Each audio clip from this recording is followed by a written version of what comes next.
রাতের বেলা ইয়াসিন ভাই এসেছিল বর্ধমান থেকে, উনি বলে গেছে জবাই করা মাংস খাবি। এইটা বুঝে গেলেন যে আমাকে জবাই করা মাংস খেতে হবে, কিন্তু কিনছেন জবাই করা মাংস, টাকাটা বা সুদের টাকা সেই একই মাল দাঁড়িয়ে গেল। গরুর মাংস 7টা ফ্যাক্টরি আছে ভারতে বড় বড়, পৃথিবীর দ্বিতীয় স্থানে ভারতবর্ষ, তার মধ্যে 5টা খালি হিন্দু ব্যক্তি। ব্র্যান্ডের নাম মুসলিমদের নাম দিয়ে আছে, আরবিতে লেখা আছে ব্র্যান্ডটা। তুমি তাকে বলো যে তো তোর ধর্মের নাম দিয়ে গোশটা পাটা কেমন তেরা লাই একবার দেখবে। আরে ভাই, বলতে গেলে অনেক কথা বেরিয়ে যাবে। ওই জন্য আমি আপনাদেরকে বলে যাচ্ছি, হারাম হালাল চিনুন, দিন আর বদ্দিন চিনুন। বেঈমান কাফেরদের মেহনত যে এদের পেটে হারাম ঢুকিয়ে দাও, আর আমরা মুসলমানরা আর বাজবিজ করতে পারি।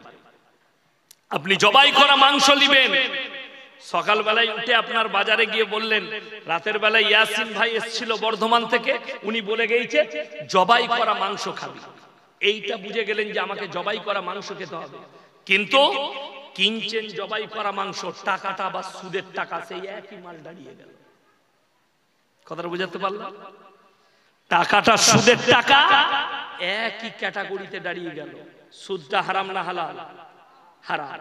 যদি সুদ হারাম হয়, সেই পয়সায় যে খাবারটা খাবেন সেটা কি করে হালাল হতে পারে? কথাটা বুঝাতে পারলাম? জবাই করা মাংস, কিন্তু টাকাটা সুদের টাকা। আল্লাহ রাসূল সাল্লাল্লাহু আলাইহি সাল্লামের হাদিস, কেউ যদি 1 টাকা সুদ খায়, নিজের মায়ের সঙ্গে 36 বার জিনা করার সমান পাপ হবে। নাউজুবিল্লাহ বলে। কেউ যদি সুদখোর থাকেন, আমি অনুরোধ করে যাব, ইস্তেগফার করে ফিরে এসো, হালাল রুজি খাও। কেন?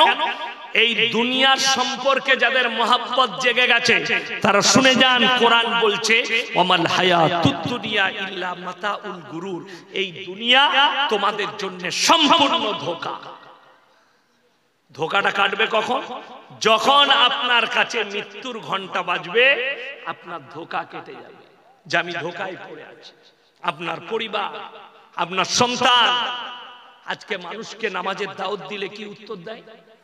ভাই সময়ে হচ্ছে না, বলে না বলে না, অথচ 3 ঘন্টা চায়ের দোকানে আড্ডা মারছে, 3 ঘন্টা, অথচ নামাজ পড়ে না, বলে আমার সময় হচ্ছে না। আপনি বলুন তো, আপনার কাছে যখন মৃত্যুর ঘন্টা বাজবে, আপনি কি বলতে পারবেন যে মালাকুল মউতকে, ফেরেশতাকে, আমার বিটির বিয়ে বাকি আছে, আমার ছেলের বিয়ে বাকি আছে, আমার এখনো সংসার গুছানো হয়নি, তুমি 2 দিন পরে আসবে, 2 মাস পরে আসবে? কথা বলেন, বলা যাবে? আল্লাহর কসম, মৃত্যুর ঘন্টা বেজে গেলে তোমার জন্য 1 সেকেন্ড আর অপেক্ষা করা হবে না, মৃত্যুর স্বাদ গ্রহণ করতেই হবে। তো আপনি যখন মৃত্যুর গ্যারান্টি নাই, মৃত্যু অনিবার্য আপনার কাছে আসবেই। মৃত্যুর জন্য বয়স কোনো ফ্যাক্ট নেই। কেউ 5 বছরে মারা যায়, কেউ 20 বছরে, কেউ 22-এ, কেউ 30-এ, কেউ 50, কেউ 80, কেউ 100, কেউ 150। আল্লাহ যার যতক্ষণ হায়াত দিয়েছে সে ততক্ষণই দুনিয়ায় থাকতে পাবে। যার যতটা রুজি দিয়েছে সে ততটাই রুজি পাবে, তার বাইরে তার কাছে রুজি আসতে পারে না। আপনি কি করে ভাবলেন যে আমি দুনিয়ায় মুক্ত হয়ে থাকবো? অসুবিধা নেই। ইয়াসিন ভাই, আমার মা নামাজি, আমার জন্য দোয়া করবে। আমি নামাজ পড়িনি, বেনামাজিতে কি হয়েছে? আমার অসুবিধা নেই। আমি পাপ করেছি, তা কি হয়েছে? আমি অবশ্যই জান্নাতে যাব। তুমি যদি পাপের সাগরে ডুবে জান্নাতে যেতে চাও, তাহলে আল্লাহ রাসূল সাল্লাল্লাহু আলাইহি সাল্লাম নিজের চাচাকে কলমা পড়াতে পারেন। নূহ নবী আর লূত নবী দুজনের বিবি জাহান্নামে যাবে। মায়েরা ভালো করে শুনে নেন। আপনার যদি মনে হয় আমি পাপের সাগরে ডুবে আছি, আমার বাপ আলেম আমাকে পার করাবে, আমার ছেলে আলেম পার করাবে, যারা ভাবছে তারা ভুল পথে আছে। কেন? মৃত্যু অনিবার্য আপনার কাছে ঘন্টা দিবে। আর এই কথাটা ভুল। নূহ নবী আর লূত নবী চুপ করে দাঁড়িয়ে থাকবে, আল্লাহ লাকির টেনে দিয়েছে এই দুজনের বিবিকে হে আমার নবী আমি জাহান্নামে দেব। কোরআনে আছে দারাবাল্লাহু মাসালান লিল্লাযীনা কাফারু ইমরাআতা নূহিন ওয়া ইমরাআতা কানাতা তাহতা আবদাইনি মিন ইবাদিনা সালিহাইনি ফাকানাতাহু ফালাম ইউগনি আনহুমা মিনাল্লাহি শাইয়া ওয়া কিলা দুখুলান নার মা'আদ দাখিলিন। আমার দুজন উলুল আযম নবী হাবিব পয়গম্বর নূহ নবী আর লূত নবী দুজনের বিবিকে জাহান্নামে দেব, তারা আটকাতে পারবে না। এটা আপনাদেরকে আমি কোরআন শোনালাম, আপনি কি করে ভাবছেন যে আমি পাপের সাগরে ডুবে থাকবো আর আমার জন্য জান্নাত রেডি হয়ে যাবে? ইয়াসিন ভাই দোয়া করে দিলে, আমার বাপ দোয়া করলে, আল্লাহর হাবিব সাল্লাল্লাহু আলাইহি সাল্লাম হাদিস শুনে যান, নবী আকরাম সাল্লাল্লাহু আলাইহি সাল্লামের কাছে খবর এলো, ইয়া রাসূলুল্লাহ আপনার চাচা যান মৃত্যুর শয্যায় আছে।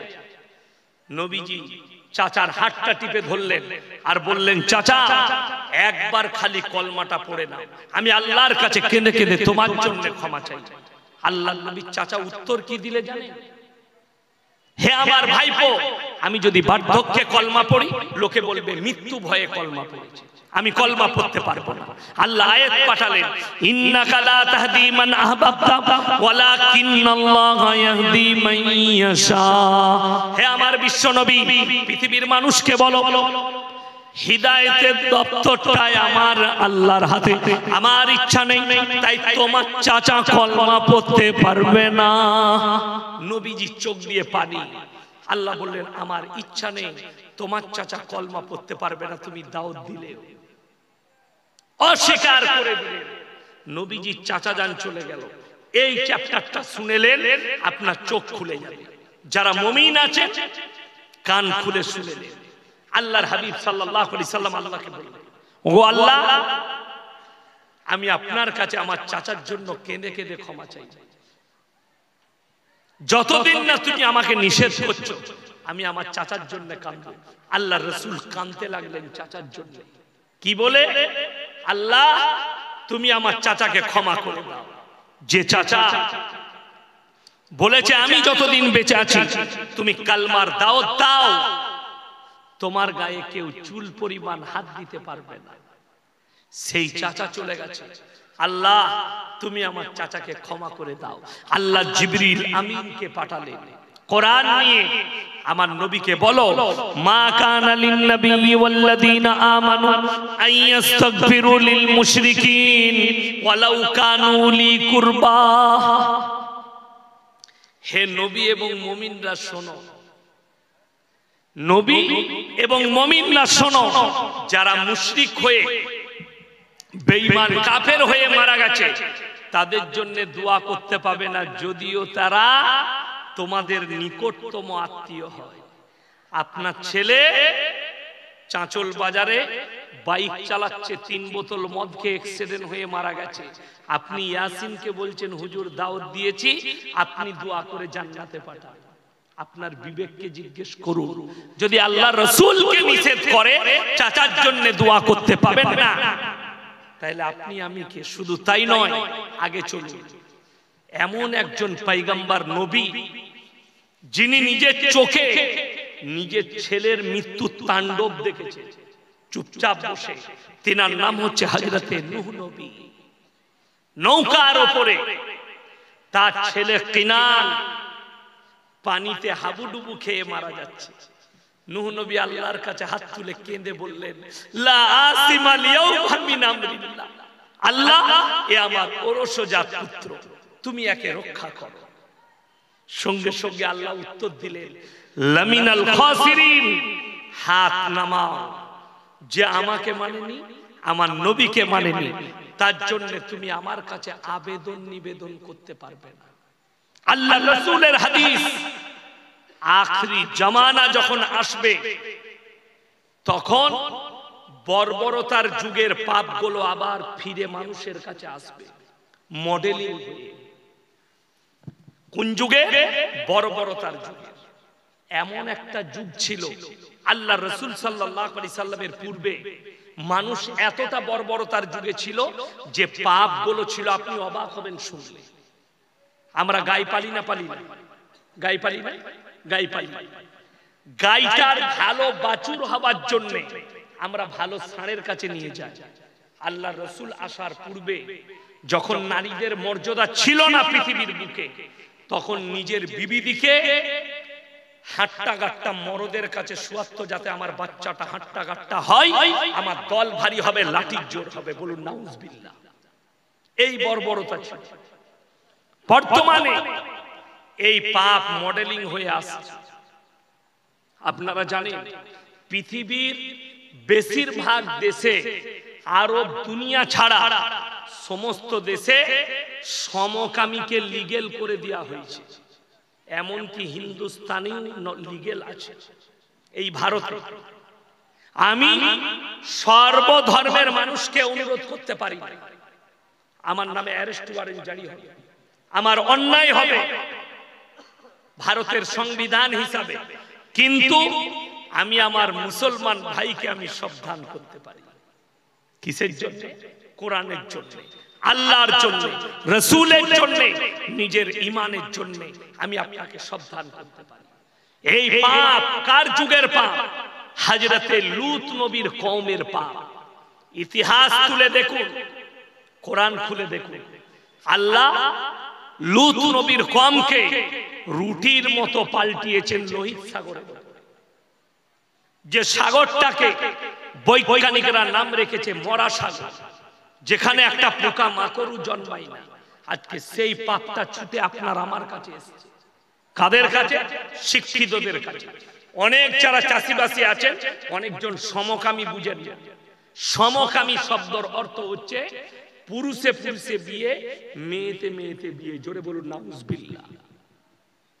এই পাপ ছিল লূত নবীর কওমে, যার কারণে আল্লাহ তাআলা লূত নবীর বিবিকে জাহান্নামী ঘোষণা করেছে। কেন? সে একটাই কথা বলেছে লূত নবীকে, আমি তোমার বিবি হতে পারি, কিন্তু আমরা বাপ দাদুর চরিত্র থেকে ফিরব না। লূত নবী কেঁদেছেন, হে আমার কওম, তোমরা এই পাপে লিপ্ত হয়েও না, আল্লাহ তোমাদেরকে ধ্বংস করবে। আল্লাহ লূত নবীকে বললে তুমি তোমার কওমের কাছ থেকে সরে যাও। আল্লাহ রুটির মতো পাল্টালেন তার কওমকে। তার কারণ একটাই, সেটা হচ্ছে সমকামী। ওই পাপটা আজকে মডেলিং বলে ফিরে এসেছে। মডেলিং হয়ে জেন্ডার পরিবর্তন শুনলেন। আজকে পৃথিবীতে পাপ বেড়ে যাচ্ছে কিসের? লিঙ্গ পরিবর্তনে। যুবক পুরুষ তার ইচ্ছা যাচ্ছে আমি মেয়ে হব। আপনারা পেপারে দেখেছেন কিনা, মোবাইলে জানি না, জাপানের একটা ছেলে 20 কোটি টাকা খরচ করে নিজে কুকুর হয়েছে। কুকুর, বাস্তব বলছি, সে নিজেকে জেন্ডার পরিবর্তন করে কুকুর হয়েছে, টাকা খরচ করে। শুনেলেন, কিয়ামতের দিনে যে পুরুষরা নারী সাজবে জেন্ডার পরিবর্তন করে, আল্লাহ তাদেরকে বলবেন যে তুমি পুনরায় পুরুষ রূপ ধারণ করে দাও। শাইতানির রাজিম। বিসমিল্লাহির রহমানির রহিম। সাব্বাহা লিল্লাহি মা ফিস সামাওয়াতি ওয়াল আরদ ওয়া হুয়াল আজিজুল হাকীম। লাহু মুলকুস সামাওয়াতি ওয়াল আরদ ইহয়ী ওয়া ইউমীতু ওয়া হুয়া আলা কুল্লি শাইইন কাদির। ওয়াল আউয়ালু ওয়াল আখিরু ওয়াল যাহিরু ওয়াল বাতিন ওয়া হুয়া বিকুল্লি শাইইন আলীম। ইলা আখিরিল। খায়রুকুম মান তাআল্লামাল কুরআন আল্লামাহু কামা ক্বালা আলাইহিস সালাতু ওয়াত তাসলিম। মাননীয় শ্রদ্ধেয় জ্ঞানী গুণী মানী সম্মানী আজকের এই জলসার মাননীয় সভাপতি মহাশয়, শ্রদ্ধেয় উলামা ইকরাম, হুফাজ ইকরাম এবং আমার জ্ঞানী গুণী মানী সম্মানী মাননীয় শ্রোতা মণ্ডলী, পর্দার অন্তরালে পর্দা নসিব মায়েরা এবং বোনেরা,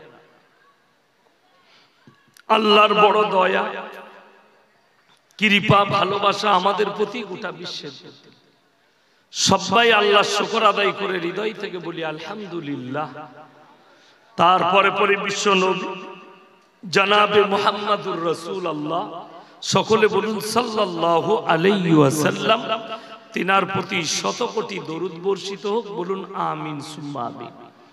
সবাই একবার দরুদে ইব্রাহিম পাঠ করি। আল্লাহুম্মা সাল্লি আলা মুহাম্মাদিন ওয়া আলা আলি মুহাম্মাদ কামা সাল্লাইতা আলা ইব্রাহিম ওয়া আলা আলি ইব্রাহিম ইন্নাকা হামিদুম মাজিদ। আল্লাহুম্মা বারিক আলা মুহাম্মাদিন ওয়া আলা আলি মুহাম্মাদ কামা বারাকতা আলা ইব্রাহিম ওয়া আলা আলি ইব্রাহিম ইন্নাকা হামিদুম মাজিদ। গুড়ি কয়েক কথা আলোচনা করব। আল্লাহ আমাদের সকলকে আমলে তৌফিক দান করুক, বলুন আল্লাহুম্মা আমিন। ইসলামের যে বুনিয়াদ আল্লাহ পৃথিবীর বুকে রেখেছে, সেটা শিক্ষার দ্বারা, এডুকেশনের দ্বারা।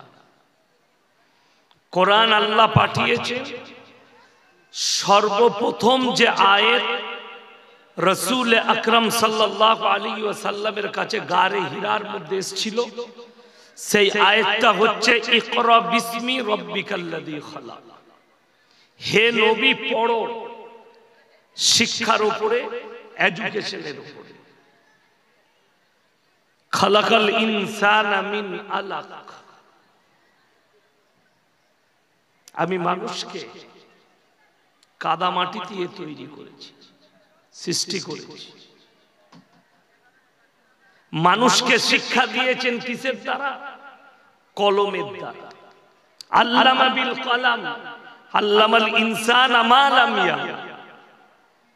এবং যে শিক্ষাটা দিয়েছি মানুষের পৃথিবীর অজানা তথ্য, নবীজি যেগুলো শুনিয়েছেন, নবীজি যেগুলো দিয়েছেন তথ্য, তার পূর্বে পৃথিবীর কোনো মানুষ জানত না।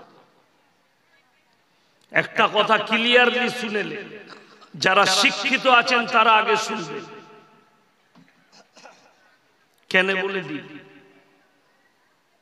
শয়তান ইবলিস মারদুদ অশিক্ষিত ছিল না, শিক্ষিত ছিল। কি বুঝলেন? মূর্খ লোক, মাঠে খাটা লোক, এরা সহজে দিন বুঝে সহজ হয়, আল্লাহকে চিনে। কিন্তু জ্ঞানীরা পাপী হয়। আমি বলেছি বাবা, যতগুলো পশ্চিম বাংলায় ভারতবর্ষে বৃদ্ধ বৃদ্ধাশ্রম আছে, সেখানে একটাও চাষিবাসীর মা নাই। যতগুলো আছে শিক্ষিতদের মা বাবারা আছে, ডাক্তার, মাস্টার, উকিল, হাকিম, ম্যাজিস্ট্রেট, আইপিএস, এদের মা বাবা যদি পরীক্ষা করে পেয়ে যাবে। আর এটা মাদ্রাসার জলসা, মাদ্রাসার জলসা, মাদ্রাসার বরকত, কোরআনের বরকত, আল্লাহর রাসূলের বরকত। ভারতবর্ষে এখনো পর্যন্ত মুসলমানদের একটাও বৃদ্ধ বৃদ্ধাশ্রম নেই। জোরে বলুন সুবহানাল্লাহ। এটা শুকর আদায় করা দরকার আল্লাহ। ওই জন্যে নবীজি সাল্লাল্লাহু আলাইহি সাল্লাম শিক্ষার সঙ্গে সঙ্গে মানুষকে কালমার দাওয়াত দিয়েছেন। তার সঙ্গে যেটা সব থেকে দামি জিনিস দিয়েছেন সেটার নাম হচ্ছে আদর্শ। আদর্শ দিয়েছেন। সাহাবীদিকে সব সময় আদর্শবান করেছে, আদর্শের কথা শুনিয়েছে। এবং গোটা পৃথিবীতে সব থেকে দামি আদর্শ নবীজি সাল্লাল্লাহু আলাইহি সাল্লামের আদর্শ। পৃথিবীতে কে কি বলছে, কে কি বলছে রাসূলের জন্য, ইসলামের জন্য জানি না, কিন্তু আমি আপনাদেরকে বলে যাই, আল্লাহর হাবিব জনাবে মুহাম্মাদুর রাসূলুল্লাহ, সকলে বলুন সাল্লাল্লাহু আলাইহি ওয়াসাল্লাম, পৃথিবীর শ্রেষ্ঠ পয়গম্বর। আদি থেকে অন্ত পর্যন্ত তিনি হচ্ছেন সৃষ্টির শ্রেষ্ঠ। পৃথিবীর আদি থেকে অন্ত পর্যন্ত সৃষ্টির শ্রেষ্ঠ কে? আল্লাহর হাবিব সাল্লাল্লাহু আলাইহি ওয়াসাল্লাম। দিন শিক্ষা এসছে কলমের মাধ্যমে। আল্লাহর হাবিব নিজে থেকে একটা কথাও বলেননি সমাজ। যতগুলো কথা বলেছেন, যতগুলো কাজ করেছেন, সব আল্লাহর ইশারায়। জোরে বলুন সুবহানাল্লাহ। আল্লাহর হাবিব 11টা বিবাহ করেছেন, 10টা বিধবাকে, তার মধ্যে একজন অবিবাহিতা ছিলেন, তিনি হচ্ছেন মা আয়েশা সিদ্দিকা রাদিয়াল্লাহু আনহা। তিনি অবিবাহিতা, তিনি নবীজি বিবাহ করেছেন। মা আয়েশার বয়স যখন নিকাহ হয়েছে তখন 6 বছর। যেদিন থেকে সংসার করতে লেগেছেন মা আয়েশার বয়স হচ্ছে 9 বছর। তখন থেকে তিনি সংসার করছেন। অনেকের হয়তো জানে না, শিক্ষিত লোকরা ডাক্তারকে জিজ্ঞেস করলে পাবে, সায়েন্স বলছে, আমাদের আরবি কিতাবে আছে কি, যে একটা মহিলা মেয়ে 9 বছর যখন পার করে বালিগান করিবা, বালিগ হব অথবা বালিগ হয়ে যায়। 9 বছর পার হলে বালিগান করিবা অথবা বালিগ হয়ে যায়। যাদের হরমোনের জোর বেশি বালিগ হয়ে যাবে। এটা ডাক্তারকে জিজ্ঞেস করলে পাবে। সরকার নিয়ম করেছে 18 বছর ভারতে, যে 18 বছর হচ্ছে তবে বালিগ হবে ছেলে মেয়েরা। ডাক্তাররা বলছে তার আগে বিবাহ দিও না, ডাক্তারদের পরামর্শ।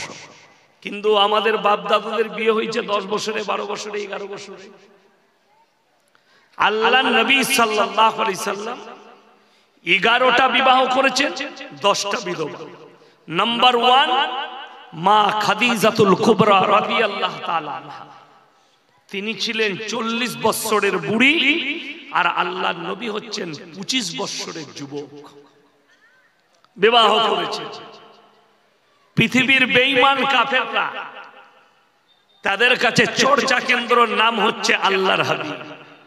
ইসলাম, কোরআন, দাড়ি, টুপি। ভারতের অবস্থা বড় নাজুক, ভারতের অবস্থা নাজুক। হিন্দুস্তানের হালত, কেউ চাইছে এক শ্রেণীর গন্ড মূর্খ আছে, এক শ্রেণীর হারামের আওলাদ বের হয়েছে, যারা প্রতিনিয়ত আল্লাহর রাসূলকে গালি দিচ্ছে, নবীজিকে গালি দিচ্ছে, নবীজির ওপরে আঙুল তুলছে। আমি আমাদের কোন মৌলবীর কথা বলছি। একজন বাবা আমাদের দেশে বের হয়েছে, তার নাম হচ্ছে বাগেশ্বর ধাম বাবা। আপনারা তো আমার সামনে খুব জোর হলে 1000টা লোক বসে আছেন, 700-800 লোক বসে আছে। তার সামনে 20,000, 30,000, 50,000-এর মজমা হয়। আর বাগেশ্বর ধাম বাবা কুণ্ডলি বলে লোকের। তাকে একজন দাঁড়িয়ে প্রশ্ন করছে, একটা যুবক অমুসলিম, বাবা हमारा सवाल था। बोले बोलिए क्या सवाल है। बोले श्री किशन जी के कितने बीबियां थी। तो बाबा उत्तर दिच्छे, श्री किशन जी के 16,108 बीबियां थी। কত বললাম? 16,108টা বিবি। আমরা বলিনি, আমি জানিও না, এটা বাবা উত্তর দিচ্ছে একজন ভক্তকে। 16,108টা বেশি না 11টা বেশি? কথা বলেন। 16,108টা বেশি। দুঃখের বিষয়, কোন মাওলানা, কোন বক্তা, কোন মুসলিম আমরা কেউ আঙ্গুল তুলি না শ্রী কিষানজির উপরে যে কেন 108টা বিবি রেখেছে। আমাদের কোনো অভিযোগ নাই। সেই ধর্মের মানুষ তিনি জানেন কেন করেছিলেন, তার প্রয়োজন ছিল, তিনি করেছেন। সেই সম্পর্কে সমালোচনা করার অধিকার ইসলাম আমাদেরকে দেয়। একটা মোল্লাকে দেখিয়ে দেন পুরো হিন্দুস্তানে কে কেউ শ্রী রামজিকে গালি দিয়েছে। কেন জানেন? আমরা আলেমরা গালি দিতে পারি না অন্য ধর্মকে। ইসলামে কোরআনে আল্লাহ তাআলা বলেছেন, যারা অন্যকে গায়রুল্লাহকে যারা মানে, আল্লাহ ব্যতীত অপরকে রব হিসাবে যারা মেনে নিয়েছে, তোমরা তাদের দেব দেবীকে গালি দিও না। তার ধর্মকে গালি দিলে সে তোমার আল্লাহকে গালি দিবে, তোমার ক্ষতি হবে। জোরে বলুন না সুবহানাল্লাহ। যে কোরআন শিক্ষা দিয়েছে যে কারো ধর্মকে গালি দিও না, কারো দেব দেবীকে গালি দিও না, কেমন করে আমাদের দেশের